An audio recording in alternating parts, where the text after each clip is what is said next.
వారములు, మాసాలు, సంవత్సరాలు మమ్మల్ని కాపాడి నేను సజీవులుగా ఉంచాను.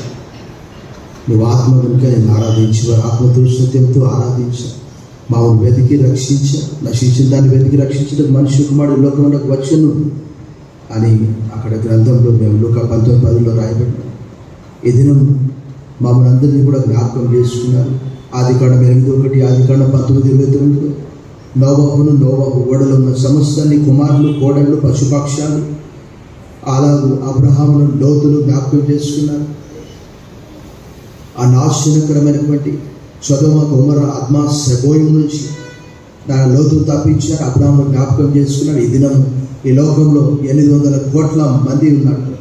అందులో మమ్మల్ని అందరినీ ఈ దినం జ్ఞాపకం చేసుకుని మందిరంలో ప్రవేశపెట్టిన విధానాన్ని బట్టి వదనాలు చెల్లిస్తూ, పడమటికి తూర్పు ఎంత దూరమో మా అతిక్రమం, మా దోషములన్నింటినీ అంత దూరపరిచి, పవిత్రపరిచి, ప్రత్యేకపరిచి మాకు ఇచ్చినటువంటి భౌతిక, ఆధ్యాత్మిక, ఆరోగ్య దేవుని బట్టి ఎఫెసు 1:3, యాకోబు 1:17 ప్రకారం మన ప్రభువైన యేసుక్రీస్తు యొక్క తండ్రి అని దేవుడు స్తుతింపబడుగాక. ఆయన క్రీస్తునందు పరలోక విషయంలో ఆత్మసంబంధం ప్రతి ఆశీర్వాదం మనకు అనుగ్రహించారు. ప్రతి శ్రేష్టమైన ఏవి సంపూర్ణమైన ప్రతి వరములు పరసంబంధమైన జ్యోతిర్మయడం తన ఎదురుని వచ్చు.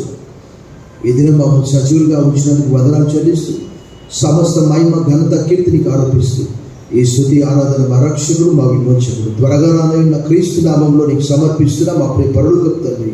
ఆమేన్.